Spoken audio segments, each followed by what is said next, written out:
Drainage లేదంటే, ఇంకా కూడా సీసీ రోడ్లు లేవంటే, పాత తాండ్రు చూసినాం ఇంకా ఇబ్బందికరంగా ఉన్నది. అవన్నింటినీ డెవలప్ చేసుకుందామని కానీ చేసుకునే దాదాపు ఒక ప్రణాళిక తయారు చేయించినాం. ఒక 500 కోట్ల రూపాయలు కావాలని చెప్పి డిపిఆర్ తయారు చేస్తే అధికారులందరూ కూడా గౌరవ ముఖ్యమంత్రి గారు చెప్పడం జరిగింది. గౌరవ ముఖ్యమంత్రి గారు చెప్పి దాన్ని కూడా ఒక అండర్ గ్రౌండ్ డ్రైనేజ్ ఒక 500 కోట్లు అడిగినాం. అతి త్వరలోనే అది కూడా ఇవ్వబోతా ఉన్నాడు. దాన్ని కూడా చేపిస్తామని చెప్పి వేదిక ద్వారా మీకు అందరికీ తెలియజేస్తా ఉన్నాం. మన ఖాళీలన్నీ కూడా ఎక్స్పెన్షన్ అయినాయి. చాలా మటుకు నీళ్ళ సమస్య ఉన్నది. ఇంకా ఇక్కడ 10-15 ట్యాంకులు కావాలా.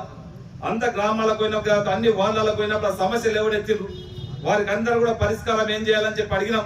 దానికి దాదాపు ఒక 25 కోట్లు అమృత్ 2లో కూడా శాంక్షన్ అయిపోయినాయి. ట్యాంక్స్ కన్నీ కూడా ఇప్పటికే మార్కింగ్ కూడా అయిపోతా ఉన్నది. రేపు మాపో కొత్త కాలేజ్ కన్నిటి కూడా మళ్ళా ఓహెచ్ఎస్ఆర్ ట్యాంకులు కట్టించి ప్రతి ఇంటికి నల్ల నీళ్ళు ఇచ్చే బాధ్యత ఖచ్చితంగా నేను తీసుకొని అతి త్వరలోనే అది కూడా చేపిస్తానని చెప్పి కూడా తెలియజేసుకుంటూ, దయచేసి ఇది అప్లికేషన్ అనేది రేషన్ కార్డు అనేది ఒక్క రోజుతో ఒక మీటింగ్ తో అయిపోయేది కాదు. నిరంతర ప్రక్రియ. ఆఖరి లబ్ధిదారుని వరకు వచ్చి ఇచ్చే వరకు నేను ఖచ్చితంగా నేను మీకు తోడుగా ఉంటా, మీకు అండగా ఉంటా, మీకు ఇప్పిస్తాను. దయచేసి వాళ్ళు వీళ్ళు పని బాట లేని వాళ్ళు ఎవరైనా ఏదైనా రెచ్చగొడితే వాళ్ళ మాటలు దయచేసి మీరు నమ్మకండి. ఏదైనా పని చేయడానికి నేను ఉన్నా. మీరు వాళ్ళ మాటలు వీళ్ళ మాటలు నమ్మితే గత 10 ఏళ్ళు ఈ మాటలు చెప్పి నష్టపోయింది. వాళ్ళు మాటలే మాట్లాడి ఇప్పుడే సోదరమని చెప్పింది. 4 సంవత్సరాల నుంచి మున్సిపాలిటీలో వర్గపోరు తప్పించి కుర్చీలు కొట్లాడినాయి కానీ ఎక్కడ కాలనీలో ఒక డెవలప్ అయింది లేదు. అందుకని ఈ సంవత్సర కాలంలో ఏ విధంగా కాలనీలలో కొద్దిగా గొప్ప పనులు అవుతా ఉన్నాయి. ఇంకా రేపు నెక్స్ట్ నుంచి ఇంకా పని చేసుకుందాం. తాండ్రులో చూసినాం శానిటేషన్ ఎక్కడ పోయినా ఇబ్బందికరంగా ఉంది. మా కౌన్సిలర్లు తిప్పలు పడతా ఉన్నారు. అయినా మ్యాన్ పవర్ సరిపోతలేదు. దానికి ఏం చేయాలో ఒక ప్రణాళిక ఆలోచన చేసినాం. సబ్ కలెక్టర్ గారికి చెప్పినాం, కలెక్టర్ చెప్పినాం. వాళ్ళతో కూడా ఒక సమీక్ష చేయడం జరిగింది. దాన్ని కూడా ఒక మంచి శానిటైజేషన్ ఎవరికైతే భూమి లేని నిరుపేదలు ఉన్నారో వారికి అందరూ కూడా ప్రతి ఒక్కరికి నెలకు ₹1,000 ఇస్తామని చెప్పినాం. సంవత్సరానికి 12,000 ఇస్తామని చెప్పినాం. వారికి అందరూ కూడా ఇప్పించే బాధ్యత రేపు 26వ తారీఖు నుంచి. ఎవరైతే నిజంగా భూమి లేని వాళ్ళు ఉంటారో ఈ ఎంఆర్ఈజిఎస్ లో ఎన్ఆర్ఈజిఎస్ లో ఉపాధి హామీ పథకంలో 120 రోజుల పని దినాలు ఎవరైతే చేసి ఉంటారో వారికి అందరూ కూడా నెలకు ₹1,000 సంవత్సరానికి ₹12,000 ఇప్పించే బాధ్యత ఖచ్చితంగా మేము తీసుకొని ఇస్తామని చెప్పి కూడా వేదిక ద్వారా మీకు అందరికీ తెలియజేస్తా ఉన్నాను. అదే కాదు ఆ రోజు చెప్పినాం. ఇప్పుడే మా సోదరులు చెప్పిండ్రు తాండూరు పట్టణంలో ఏదైనా ఇండ్లు ఇచ్చిందంటే గతంలో కాంగ్రెస్ గవర్నమెంట్ ఇచ్చింది. ఈ రోజు ఇందిరానగర్ కట్టినా, ఈ రోజు మాణిక్ నగర్ కాలనీ కట్టినా, ఏ కాలనీ కట్టినా, రాజీవ్ కాలనీ కట్టినా, ఇందిరమ్మ కాలనీ కట్టినా, గాంధీ నగర్ కట్టినా కాంగ్రెస్ గవర్నమెంట్ అనే కాంగ్రెస్ ఉన్నప్పుడు ఇవ్వడం జరిగింది. మళ్ళీ మీ అందరి ఆశీర్వాదం వల్ల ఈ రోజు మనం కాంగ్రెస్ ని అధికారం తెచ్చుకున్నాం. మీకందరికి కూడా ఇది నిరంతర ప్రక్రియ. ఇప్పటికే గౌరవ ముఖ్యమంత్రి గారు నాకు 3,500 ఇల్లు ఇచ్చిండు. రేపు మార్చి తర్వాత మళ్ళొక 3,500 ఇల్లు ఇస్తా ఉన్నాడు. దాదాపు 7,000 ఇల్లు మన నియోజకవర్గానికి వస్తుంది. అవన్నీ కూడా బీదకు పడుగులకు బలైన వర్గాలకి అవి ఇల్లు ఇస్తాం. మీకు పేదలకు నిరుపేదలకు ఎక్కడ కూడా ట్రాన్స్పరెంట్ గా ఎవరి జోక్యం లేకుండా నిజమైనటువంటి లబ్ధిదారులు ఎవరైతే ఉన్నారో నిజమైనటువంటి లబ్ధిదారికి మీ ఇంటికి వచ్చి సంక్షేమ పథకాలు ఇల్లు లేని వారికి ఇల్లు ఇస్తామని చెప్పి కూడా వేదిక ద్వారా తెలియజేసుకుంటున్నాం. దీంట్లో ఎవరైనా అప్లికేషన్స్ లేని వాళ్ళు ఉంటే దరఖాస్తు పెట్టిన దీంట్లో పేరు రాని వాళ్ళు ఉంటే మళ్ళీ కూడా మీరు దరఖాస్తు పెట్టుకోండి. దయచేసి వాళ్ళు వీళ్ళు చెప్పినటువంటి మాటలు వినకండి. నేను ఇంకా మన గవర్నమెంట్ మన ముఖ్యమంత్రి గారు ఉన్నారు. మేము ఇంకా 4 సంవత్సరాలు మన ముఖ్యమంత్రి గారు ఉంటాడు. నేనుంటాను. నేను ఇంకా మీకు ఎక్కడ ఉన్నా గానీ మీకు అన్ని కూడా ఇప్పించే బాధ్యత నేను చేసుకుంటాను, నేను నెరవేరుస్తాను. మీకు ఆ రోజు చెప్పిన తాండూరుని దిశ మారుస్తాను చెప్పిన ఇదే తాండూరు పట్టణంలో ఇల్లు తిరిగిన ఆ రోజు తిరిగితే ఒకటే మాట చెప్పిండ్రు, మా తాండూరు పట్టణానికి మా ఇళ్ళలో పిల్లలు ఇవ్వాలంటే ఇబ్బంది పడతా ఉన్నారు, మాకు రోడ్లు పరిస్థితులు బాగాలేవు, రోడ్లు బాగాలేవు అని చెప్పి రావుభాయ్ గారు, రజాక్ భాయ్ గారు, ప్రభాకర్ గాని మేమందరం కూడా పోయినప్పుడు చాలా మటుకు చాలా ఇంట్లో ఇవే క్వశ్చన్ చేసిండ్రు. మీకు చెప్పినా మీరు అవకాశం ఇవ్వండి, తాండూరు దశ మారుస్తా చెప్పిన. ఇప్పటికీ ఈ రోజు వరకే గౌరవ ముఖ్యమంత్రి గారి సహకారంతో మన రోడ్ల కోసమే దాదాపు 800 కోట్ల రూపాయల వరకు ఈ రోజు తీసుకురావడం జరిగింది. అన్ని కూడా టెండర్ ప్రాసెస్ లో ఉన్నాయి. ఈ నెలలో వచ్చే నెలలో అయిపోతాయి. అన్ని రోడ్లను కూడా మీ అందరి ఆశీర్వాదం వల్ల గౌరవ ముఖ్యమంత్రి గారి సహకారం వల్ల తాండూరుని అన్ని విధాలు అభివృద్ధి చేసుకుందాం. తాండూరు పట్టణం ఉంది. ఒక వర్షం వస్తే మొత్తం ఇండ్లకు నీళ్లు పోతున్నాయి. నేను దగ్గరుండి చూసిన, ఆ ఇండ్లకు పోయి చూసిన, ఏ ఇంట్లో నీళ్లు పోతే ఆ ఇండ్లు తిరిగినా, చిలకవాగు తిరిగినా, చిలకవాగు ప్రక్షాళన చేయాలని చెప్పినాం. అధికారులందరినీ పిలిపించినాం, చైర్మన్ కానీ కౌన్సిలర్ కానీ మేమందరం కూడా ఉన్నాం. ఆ రోజు ఏ విధంగా చేయాలా, దీన్ని రూపుమాపాలంటే తాండ్రుకు ఒక చిన్న వర్షం పడితే ఇంట్లోకి నీళ్ళు రాకుండా చేయాలంటే ఏం చేయాలని చెప్పి అందరితో మాట్లాడడం జరిగింది. చిలకవాగు ప్రక్షాళన చేయాలని చెప్పిండ్రు. ఎంబడే దానికి 16 నుంచి 20 కోట్లు పెట్టినాం. అవి కూడా జరపవంటే ఇంకా గౌరవ ముఖ్యమంత్రి గారిని అడిగి ఇంకొక 20 కోట్లు పెడతా ఉన్నాం.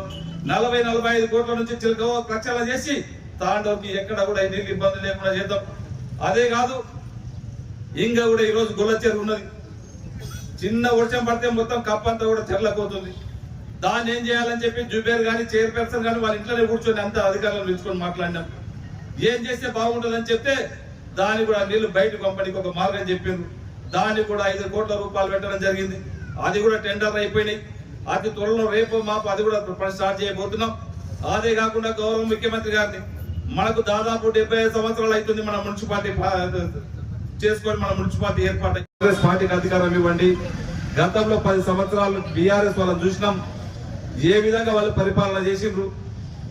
వాళ్ళకి ఆ రోజు ధనిక రాష్ట్రాన్ని ఇస్తే మనకి ఈ రోజు ఏ విధంగా ఇచ్చిండ్రు. మళ్ళీ ప్రజా పాలన వస్తుంది. మీకు ఎక్కడ కూడా ఏ అధికారుల చుట్టూ తిరగవలసిన అవసరం లేదు. ఏ సంక్షేమ పథకాలైనా కానీ ఖచ్చితంగా మీ ఇంటింటికి తిరిగి ఇప్పించే బాధ్యత మేము తీసుకుంటాం. మమ్మల్ని ఆశీర్వదించినట్టే ఆ రోజు మీరు గొప్ప మనసు చేసుకొని మళ్ళీ కాంగ్రెస్ వస్తేనే మాకు సంక్షేమ పథకాలు వస్తాయి. గతంలో ఇందిరమ్మ ఇల్లు వచ్చిందంటేనే కాంగ్రెస్ లో వచ్చింది. గతంలో రేషన్ కార్డు వచ్చిందంటేనే కాంగ్రెస్ లో వచ్చింది. గతంలో పింఛన్ ఇచ్చిందంటేనే కాంగ్రెస్ వాళ్ళే గతంలో మాకు ఇచ్చిండ్రు. ఈ 10 సంవత్సరాల కాలంలో మాకు ఇవ్వలేరని కూడా చెప్పారు. మీరు కష్టపడ్డారు. మేమెంత అయితే ఇది చేస్తామో మాకు ఎక్కువ కూడా మళ్ళీ కాంగ్రెస్ తెప్పియాలని చెప్పి మీరందరూ కూడా నన్ను భుజ స్కంధాల పైన పెట్టుకొని 40 రోజుల్లోనే నన్ను ఎమ్మెల్యే చేసిండ్రు. ఎప్పుడు కూడా మీ తాండూరు ప్రజలను మిమ్మల్ని నేను ఎప్పుడు కూడా మర్చిపోనని చెప్పి చెప్తా ఉన్నాను వేదిక ద్వారా. మేము గెలిచిన ఎంబడే మేము చెప్పినాం.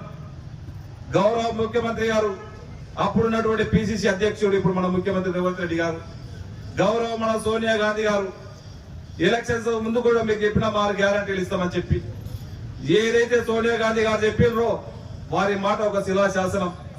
ఆశమాషగా సోనియా గాంధీ గారు చెప్పిందంటే మన ముఖ్యమంత్రి గారు చెప్పినటువంటి వాగ్దానాలు 6 గ్యారంటీలు కూడా మన గవర్నమెంట్ వచ్చిన ఎంబడే మీకు అందరికీ తెలుసు. ప్రమాణ స్వీకారం చేసిన ఎంబడే మా మహిళా సోదరులకు ఉచితంగా ఆర్టీసీ బస్సులో కానివ్వండి, 200 యూనిట్లకు కరెంటు బిల్లు మాఫీ కానివ్వండి, 500లకు ఒక సిలిండర్ కానివ్వండి, దేశంలో ఎవ్వరు చేయనటువంటి రుణమాఫీ.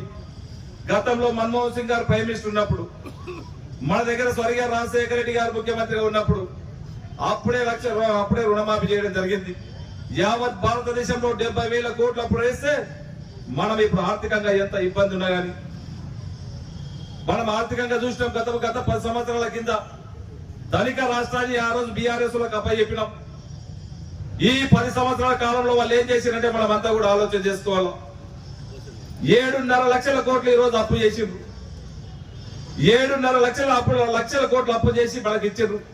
ఒక అప్పుల తెలంగాణగా మనకు ఒక బకెట్ షిప్ ఇచ్చిండ్రు. అయినా సరే మనం ఎక్కడ కూడా మన ముఖ్యమంత్రి గారు ఎక్కడ కూడా బెదరకుండా మళ్ళీ సంపద సృష్టించాలా, కంపల్సరీ బీద బడుగు బలైన వర్గాలకు సంక్షేమ ఫలాలు అందించాలని ఒక పట్టుదలతో, సోనియా గాంధీ గారు మాట ఇచ్చిన ఒక పట్టుదలతో ఎంత కఠోర దీక్ష చేసి మీకు చెప్పినటువంటి అన్ని స్కీమ్లు ఇవ్వాలని చెప్పి ఇప్పుడు చెప్పినటువంటి 3 స్కీమ్లే కాకుండా రుణమాఫీకి దాదాపు 22,000 కోట్లు ఇప్పటికే రుణమాఫీ చేయడం జరిగింది. ఇంకా కొంతమందికి అక్కడక్కడ ఉన్నాయి. వారికి కూడా కొద్ది ఆర్థిక వ్యవస్థ కుదుట పడ్డాక, గవర్నమెంట్ ఆర్థిక వ్యవస్థ అంటే కూడా మన సంసారం లాంటిదే. వారు చేసినటువంటి అప్పులకు వాళ్ళు ఏదైతే 7.5 కోట్లు అప్పులు చేసిండ్రో వాళ్ళ అప్పులకే దాదాపు 66,000 కోట్లు వాళ్ళకు మిత్తులు కట్టుకుంటూ మన సంక్షేమ పథకాలు ఒక్కొక్కటి మనం ఏదైతే 6 గ్యారెంటీలు చెప్పినామో ఒక్కొక్కటి ఇచ్చుకుంటూ ఈ రోజు వస్తా ఉన్నాం. ఇంకా రేపు 4 గ్యారెంటీలు ఇవ్వబోతున్నాం.